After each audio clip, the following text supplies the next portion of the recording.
En el libro La Segunda Guerra Mundial, escrito por Winston Churchill, hay una parte que a mí me marcó un montón, que es una conversación que tiene Churchill con el general Gamelin, que era el encargado de defender Francia de la invasión alemana. Francia pierde una batalla, tiene que retirarse un poco en su territorio y Churchill le pregunta, ok general, han perdido esta batalla, pero ¿dónde están las fuerzas de reemplazo? Las reservas.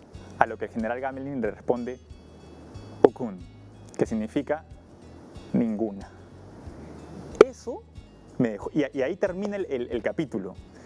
Y eso me dejó a mí como pegado y preguntándome, ¿y ahora qué va a pasar? O sea, y lo que me marcó un montón de esa parte es que funciona mucho como, puede ser una historia de ficción que te deja así como con un gancho ahí para la siguiente parte, y me sorprendió que tuviera un asidero en la realidad, que esa cosa había pasado realmente, esa conversación, esas palabras, y esa sorpresa de Churchill también al escuchar esas palabras. Esta novela pertenece al género de la novela histórica, y ese es el tema que nos trae hoy día el programa, que es esta mezcla entre la historia, la ficción, el misterio, la guerra, las pasiones.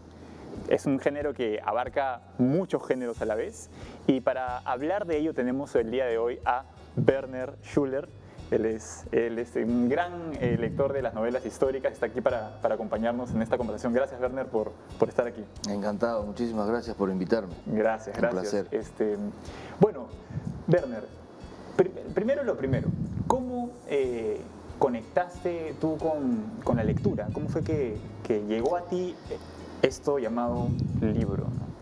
Bueno, creo que hubiera sido imposible que no me convirtiera en un lector en algún grado, ¿no? Porque en mi casa no me imagino a ninguno de los miembros relevantes, digamos, de mi familia, mis padres, mis abuelos, mis primos, mis tíos, que no leyera. O sea, era totalmente natural, frecuente, típico, si quieres, que hubiera un libro que se estuviera discutiendo, hablando de un libro, ¿no? Entonces eso creo que es el primer elemento. El segundo es que también me lo inculcaron, ¿no? Entonces mi mamá ha tenido un efecto importantísimo. O sea, llegaba del trabajo, yo era un chico pues que tendría pues 6, 7 años y ya leía bastante. Pero siempre venía con alguna novedad, entonces aparecía con una colección, por ejemplo, de mitología que había traído, entonces capturaba el libro. Entonces ella siempre fue una persona que estuvo muy preocupada de inculcarnos eso, pero por el lado que nos gustaba, ¿no? No éramos igual, mis hermanos y yo, cada uno elegía una cosa distinta. Y ahí es donde me empieza a enganchar mucho más como niño la lectura, ¿no? Entonces le daba muchas horas de mi día a leer.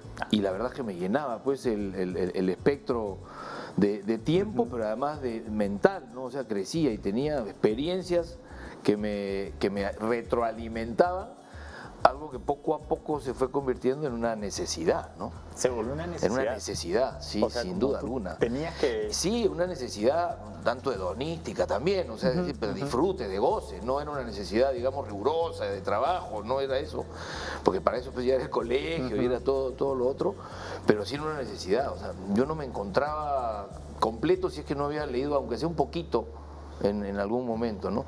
Más allá de lo obligatorio, pues, ¿no? De lo que era estudiar. Del digamos, plan ¿no? lector. Sí, claro, es otra cosa, pues, ¿no? Pero este era, no sé, pues, como ver televisión, que también, por supuesto, veíamos todos, pero esto era... Bueno, y esto fue creciendo, ¿no? Y la siguiente etapa ya es una etapa en la que me empiezo a identificar con determinadas cosas de la historia, por ejemplo, que es lo que más me jalaba, personajes, ¿no es cierto? Y empiezo a descubrir y esto peor, pues no, o sea, la necesidad creció y bueno, eso es lo que me ha alimentado siempre a seguir buscando y gracias a Dios la oferta es espectacular, ¿no? Claro, o sea, al final crece un montón la oferta, pero esta hambre y esta curiosidad tiene que haber partido, digamos, con algún título particular. O sea, ¿cuál fue como el primer libro que activó, prendió este botón? No sé. Es que depende de la etapa, ¿no? Yo, la verdad, de chico eran estos de mitología, creo, que es lo que más me engancha, ¿ya? Entonces, empezabas a encontrar historias que te sorprendían, ¿no? Y que te llenaban, y te llenaban la cabeza, ¿no? De fantasía y de cosas increíbles, y tú te empezabas a identificar con uno u otro personaje de por ahí, y creo que esos son los que me marcan, ¿no? Estas colecciones que mi mamá nos traía a la casa y que yo me devoraba, ¿no? Que cuando se terminaban, ¿no? Ya estaba desesperado por saber cuál era la siguiente cosa que venía. Y los clásicos, ya un poquito más grandes los clásicos, ¿no? Charles Dickens, por ejemplo, es un autor que ya no leo, pero que leí muchísimo, ¿no? Entonces, ¿por qué? Porque te descubrió un mundo que mezclaba atrocidades de una sociedad compleja, de la época que le tocó vivir. Muy duro, ¿no? Pero con altruismo y con personajes terriblemente heroicos, ¿no? Que te llenaban y te emocionaban. Entonces, eso es lo que creo me ha marcado y me ha llevado a hacer que esto sea parte vital de mi vida, ¿no? Y que presenta también Dickens como personajes jóvenes, ¿no? Y que si uno lo lee a esa edad, dices como, oye, si él puede vivir, si él puede sobrevivir a estas cosas, también yo, ¿no? Sí, porque es lo que dices, ¿no? Es muy positivo, ¿no? Y es muy potente el mensaje que hay. Fíjate, no lo había mirado yo por ese lado, pero evidentemente la mayoría de sus personajes son Oliver Twist, ¿no es cierto? Son personajes que pasan cosas que tú dices es imposible pasar esto, y eso es lo que te engancha y te va creando, ¿no? Esos héroes al final de cuentas, que son los que a mí me han ido enganchando, ¿no? Y me han ido llevando a lo que hoy día leo, pues, ¿no? Que al final termina siendo muy parecido, ¿no? Claro. Con una motivación, si quieres, más madura, más interesada en algunos puntos específicos, pero es lo mismo. Al final es curioso, porque al final es lo mismo, es el mismo corazón de la identificación, de valerte de estos héroes y estas historias, ¿no? Un poco para seguir creciendo, seguir aprendiendo, saber que es posible pasarlo. Es que, ¿sabes qué pasa?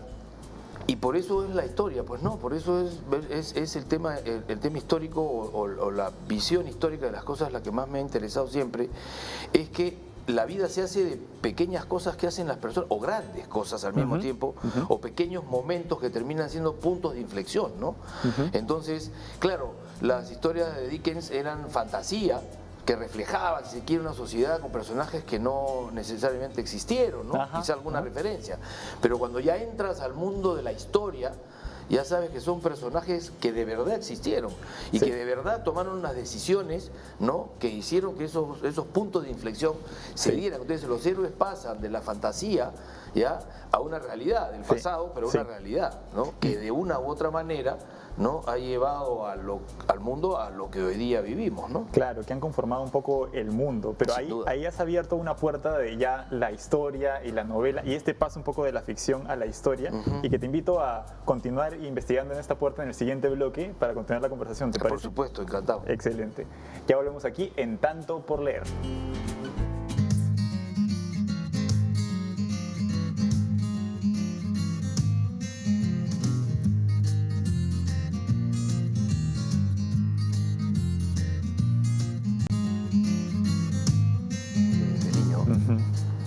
Estamos aquí de vuelta en Tanto por Leer, conversando con Werner acerca ya de la novela histórica, que es la puerta que abrimos en el bloque anterior. Y Werner, yo te quería preguntar, ¿cuál es la primera novela histórica o la primera inclusión de la historia que viste en los libros, ¿no? Bueno,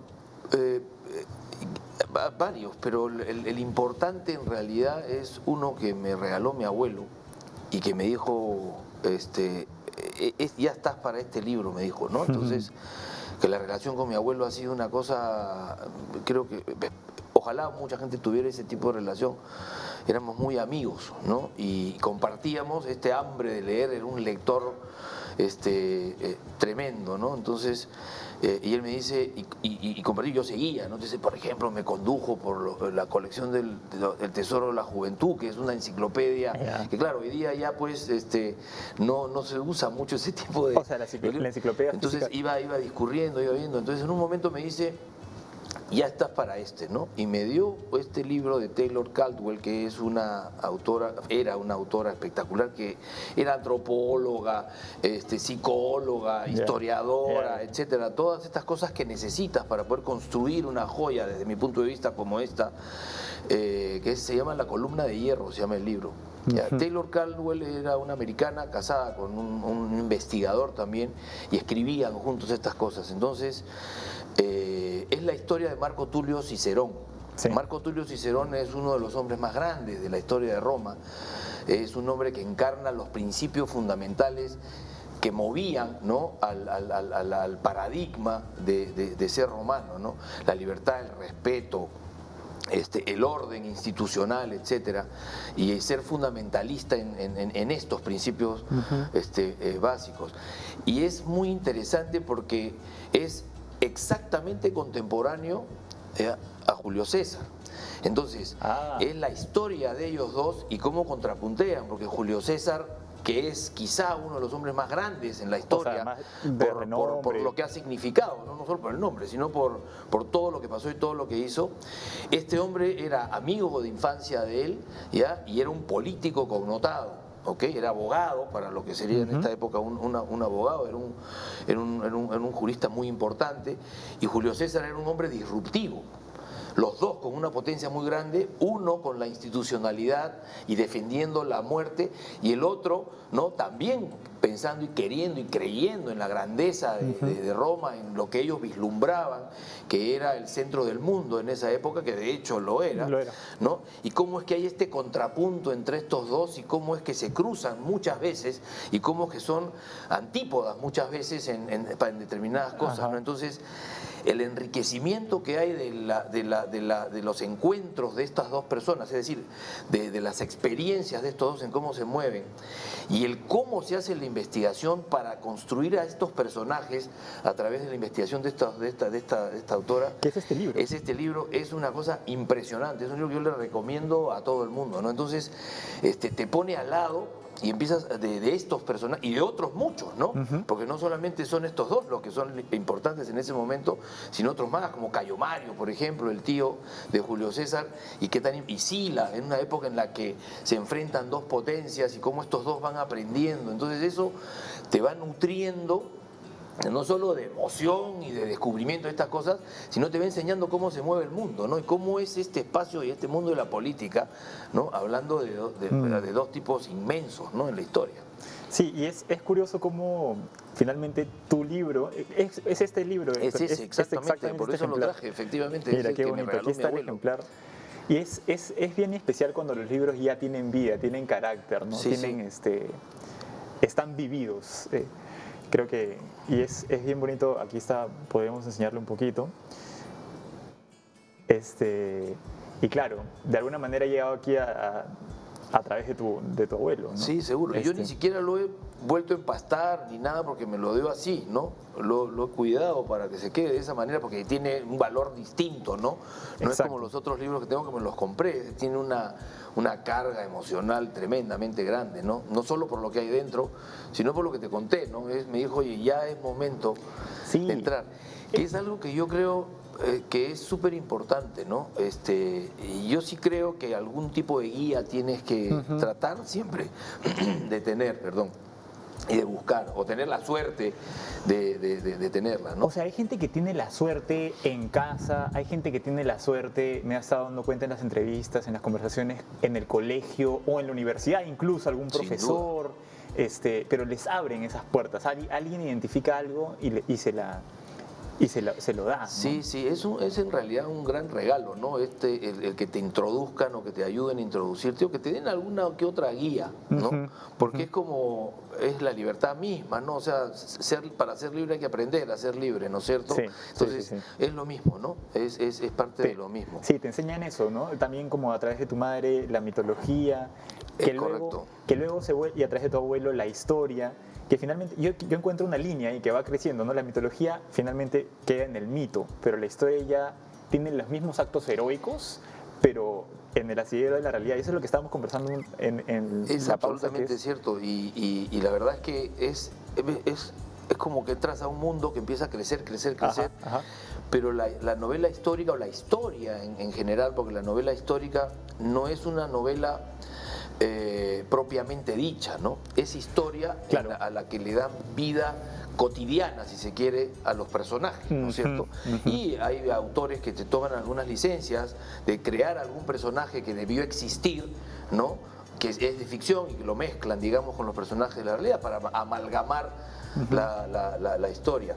Pero lo fantástico de esto es, como conversábamos, es que es de verdad, pues. Es decir, exacto, eso pasó, esos son personas como tú, como yo, no son ficción, no son creaciones de alguien, sino son personas que han estado caminando como nosotros, tomando decisiones, haciendo o no haciendo determinadas cosas, y la novela histórica no pues hace historia de cualquier personaje, ¿no? O sea, no cualquier personaje NN, digamos, sino son personajes fantásticos por lo general, que te van mostrando cómo es que, oye, si ese pudo, ¿por qué yo no? Y empiezas a meter tu vida, ¿no?, un poco a relacionarla con eso, y creo que te empieza a generar fronteras y te empieza a dar, o si quieres, horizontes que quizás no sabías que podías alcanzar, ¿no? Sí, y es curioso, por ejemplo, cómo llega a ti la historia a través de una novela, pero también llega la historia del arte o el arte mismo o distintas disciplinas, ¿no? Me acuerdo de una profesora de la universidad que nos enseñó el curso de Historia del Arte, pero nos lo enseñó no a través de teoría de la historia, sino de una novela en que te contaba el día a día de Miguel Ángel cuando pintaba la Capilla Sixtina y te enseñaba el recorrido. Alguien había investigado todo esto y cómo conseguía los materiales, los procesos que pasaba. Entonces es bien enriquecedor porque llega a ti a través de otro camino la información. Sin duda, sin duda. Y te propongo, Werner, continuar la conversa en el tercer bloque, para ya también entrar a otros aspectos de la novela histórica, ¿no? Que finalmente también a veces es una mezcla de géneros que es bien interesante, como la vida misma, ¿no? Así que continuamos la conversación en el siguiente bloque entonces. Ya volvemos aquí en Tanto por Leer.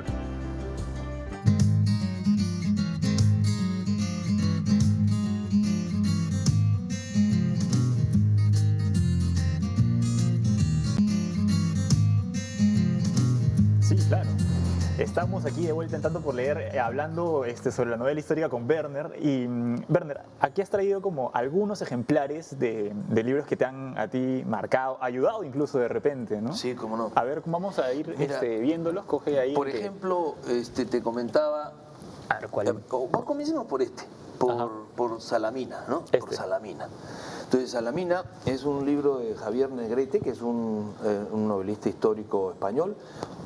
Dicho sea de paso, yo creo que estamos viviendo otra vez una especie de siglo de oro en la literatura española, ¿ya? Y la novela histórica española está agarrando por autores fuerza. muchísima, de hace mucho tiempo, ¿no? Entonces, este es uno de ellos.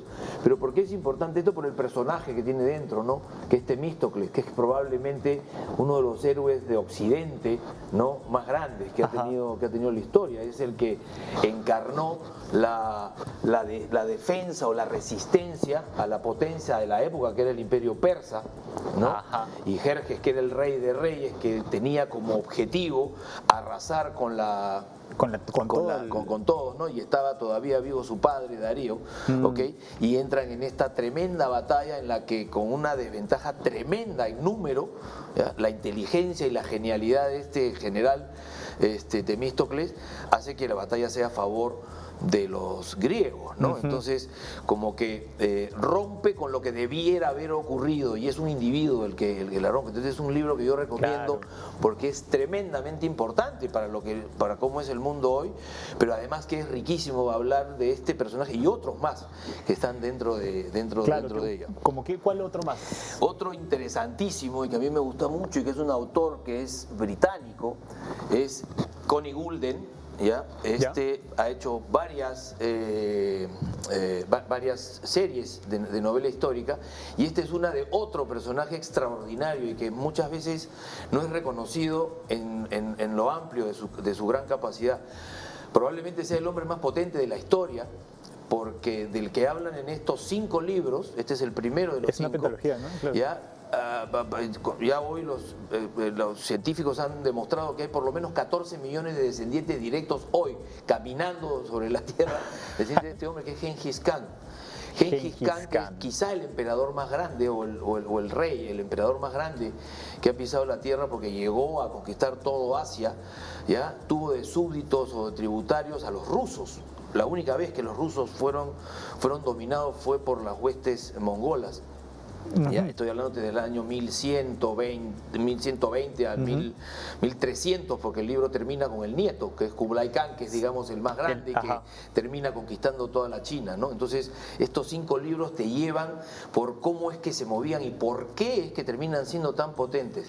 Pero este es el favorito de los 5 para mí, porque es la cosmogonía, ya es donde nace. Esto es histórico.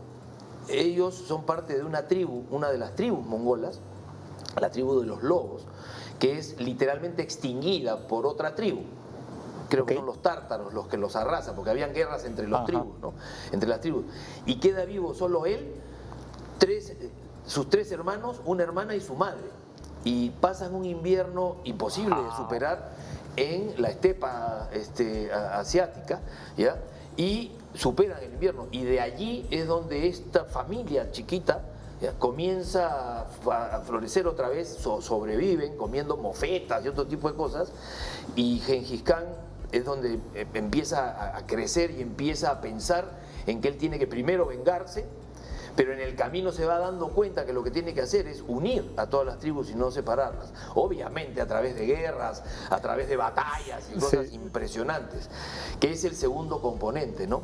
Es la descripción que hace Gulden de cómo son las batallas, cómo se preparan, cómo van, por qué es que las ganan los mongoles y por qué se convierten en la máquina de guerra más importante de la historia, en proporción evidentemente a la tecnología, ¿ya? Es notabilísima, ¿no? Es apasionante. Ese es otro valor que de pronto traen las novelas históricas, ¿no? Que es como la mezcla de géneros, o sea, te pone guerra, te pone política, te pone romance, o sea, mezcla, ¿no? Es que eso es riquísimo de la novela histórica y es particular la novela histórica, porque la historia es todo junto. O sea, no es que pasan cosas vinculadas al arte nada más, o que pasan cosas vinculadas a la guerra o a la literatura en sí misma, sino que pasa todo al mismo tiempo, y por eso es que tienen que ser trabajos tremendamente hechos.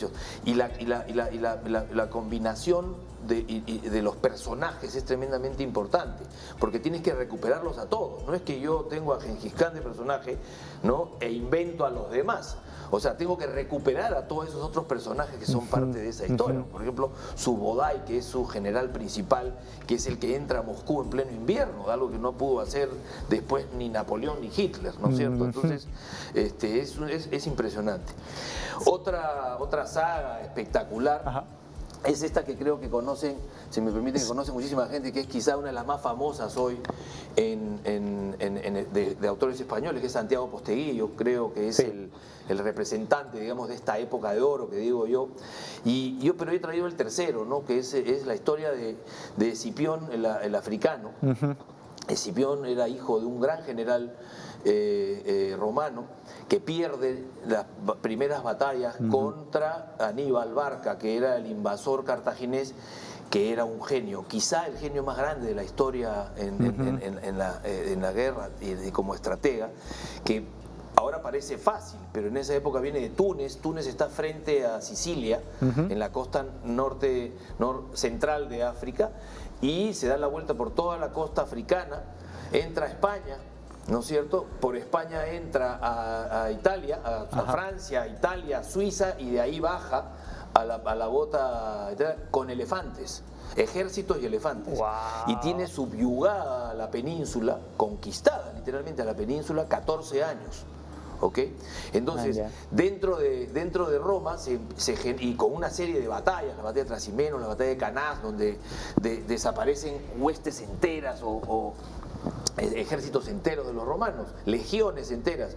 Entonces estas legiones que perdían las guerras, que iban perdiendo las batallas, empiezan a ser repudiadas por los romanos, porque era el ejército invencible y eran los invencibles, y empiezan a replegarse. Y este hombre, que era, y repito, hijo de Escipión, su padre, aprende, es el joven que empieza a madurar en medio de esta salvajada y salvaje agresión de los cartagineses, y lo aprende, y empieza a aprender cada vez más, y él dice, a diferencia de los romanos tradicionales de ese momento que decían, tenemos que defender Roma, él decía, no, tenemos que atacar Cartago. Entonces hay un movimiento político importante con varios personajes importantes, esto es histórico, y logra que el Senado lo autorice a tratar de recuperar a estas legiones malditas que Las se habían legiones replegado 5 y 6, creo a que eran. Sicilia. Las legiones 5 y 6. Exactamente, que se van a Sicilia, Sí, sí, sí. ¿ya? Y que estaban corruptas completamente, habían perdido, estaban como Claro. desterradas, ¿correcto? Entonces las organiza nuevamente y para hacer esto rápido, ¿ya? Ataca Cartago Nova, que era en España, que era la segunda ciudad más importante del imperio cartaginés, y después ataca Cartago, ¿no? Y termina venciendo a Aníbal en África, Que era justo en su... la batalla de Sama, ¿no? Que es espectacular. Y acá hay una peculiaridad, que en la historia está ahí un hecho que se ha dado, es que antes de la última batalla esta de Sama, se juntan Aníbal y Escipión en la colina de una montaña encima del campo donde iba a ser la batalla, encima del campo de Sama, y la verdad es que no se sabe qué se dijeron, ¿no? Pero ya ellos, el autor, Santiago Posteguillo, ejercita un par de ideas, porque ya conoce a los personajes tanto que supone qué es lo que deberían haber dicho, ¿no? Qué interesante. Y es notabilísima, y bueno, el desenvolvimiento de la batalla esta también es extraordinaria, ¿no? ¿Y alguno ha tenido oportunidad de conocer algún lugar? Pero por supuesto. O sea, para comenzar, Roma quizá es uno de mis favoritos lugares, ¿no? A Roma habré ido 15 veces, 18 veces. Mira. Y seguiré yendo, ¿no? Porque cada vez descubren más cosas y cada vez me voy más atrás, porque como se va descubriendo más historia previa abajo, por la arqueología y por todo esto, no sé si tenemos tiempo, pero otro estamos con el tiempo ya como cortito para terminar ya. Que es la historia de un germano que fue invencible, ¿no? Arminio, que fue el padre de la unión de todas las tribus germanas, que terminaron jamás siendo conquistadas ni por los romanos ni por nadie. Nunca nadie pudo tomar la parte central de lo que hoy día es Alemania. Entonces, y son otra vez 4 libros espectaculares sobre hechos históricos, pero en los que los personajes cobran y toman una vida espectacular, ¿no? Y es interesante al final, y de repente con esto podemos ir como englobando, cerrando este mundo que es... no sé qué piensas de que, claro, finalmente el adentrarnos en la novela histórica es irnos hacia atrás, pero también, como el ejercicio de la historia misma, mirar hacia adelante, o sea, entender de dónde, qué momentos claves y cómo podemos también ejercer partes claves en nuestra vida personal o en nuestra sociedad, ¿no? Pero que no te quepa la menor duda, porque tú lo que conoces y lo que descubres y lo que aprendes son personajes, son personas. Entonces, ¿a mí qué me pasa? En todo ámbito de cosas, ¿no? Para bien o para mal. O sea, converso con alguien o estoy en un espacio y voy reconociendo personajes, ¿no? Asociándolos a personajes que he conocido a través de la novela histórica. Exactamente. Realmente es un mundo apasionante y, como te decía yo, es multidisciplinario. O sea, todas las cosas están incorporadas, todas las disciplinas y todo, el arte, la guerra, todo está mezclado y efectivamente es muy apasionante. Gracias Werner por habernos acompañado, por traer tus libros, y bueno, gracias por conversar aquí con nosotros. No, por favor, qué ocurrencia, las gracias a ustedes, y es un placer poder conversar y poder saber que alguien de repente por ahí se entusiasma por tomar alguna de estas lecturas. Exactamente, esa es la idea, ¿no? Presentarles a todos ustedes géneros, mundos, experiencias, conversaciones, invitados, y que ustedes vayan viendo con qué conectan, con qué creen que pueden seguir creciendo a través de la lectura. Muchas gracias, Werner, muchas gracias a todos ustedes por acompañarnos. Este ha sido un episodio más de Tanto por Leer. Ya nos vemos.